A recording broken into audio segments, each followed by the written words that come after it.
years ago when our elementary school journey began. It's been an amazing 9 years for me after closure and my classmates. If I had to describe my class in one word, I would say family.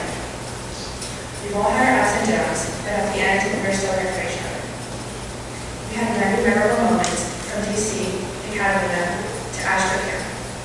One of my favorite memories was when we went to Disneyland for Dish Day. We were able to convince Mrs. Weiss to go on a roller coaster on California screaming. If only everyone could have seen her face. It wasn't just our class that made these 4 years great. It was our teachers. Our class had the opportunity to have Mrs. Weiss as our teachers for 3 years, 4th, 5th, and 8th grade. I want to thank Mrs. Weiss for giving us opportunities we wouldn't have had if we were a bigger class. Mrs. Weiss let us carve our own pumpkins in 4th grade for Halloween and brought us on so many field trips, such as Indian Hills, Restored India, Ashland, and many more. Not only did Mrs. Weiss teach us academically, but she taught us to be more responsible, more disciplined, and passed on her passion for reading. To Mrs. Paulson, it always amazed me how much she always knew that I was having trouble with certain concepts in math, without me knowing that myself. I admired you so much for your knowledge of mathematics and physics.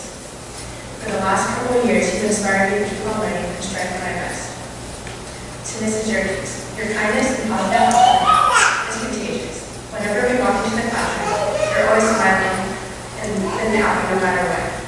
Thank you for bringing in new ideas like our morning history codes to make the class more interesting.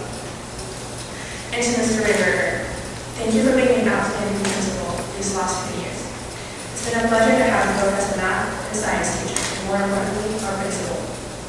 Some other people I'd like to thank this year are Mrs. Stacy for teaching us to hablar Espanol, Mrs. Green for being an amazing computer teacher, Mr. Deacon for teaching us to read music, to Mrs. Yadisky, Ms. Timken, and Ms. Kane.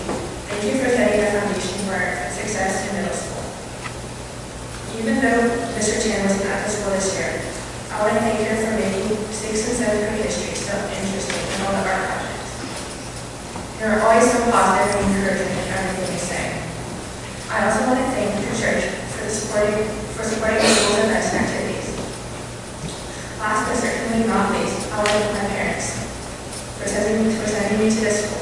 If it weren't for them, I wouldn't be standing here today. Now it's time to end our middle school years and enter the challenging high school years. It's time to leave behind our small school dances to prom, A&B teams to varsity, and go from our small middle school where we know each other and treat each other like brothers and sisters to a big, different, and much scarier high school. We'll miss what many times we took for granted. As knowing everyone, knowing their families, having a personal relationship with each one of our teachers, and also being special and not just one more than proud. Even though we might go to different schools next year, we will always have our favorite family. As we go our separate ways, I would like to leave this quote by Thomas A. Edison. Our greatest weakness lies in giving up. The most certain way to succeed is always to try just one more time. And we will know that God will guide us everywhere we go.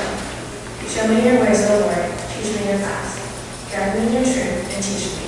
For you are my God, my Savior, and my hope is in you all day long. Psalm 25, 4-5. Thank you all again, and congratulations to class of 2014. I am now honored to introduce Pastor Dorothy.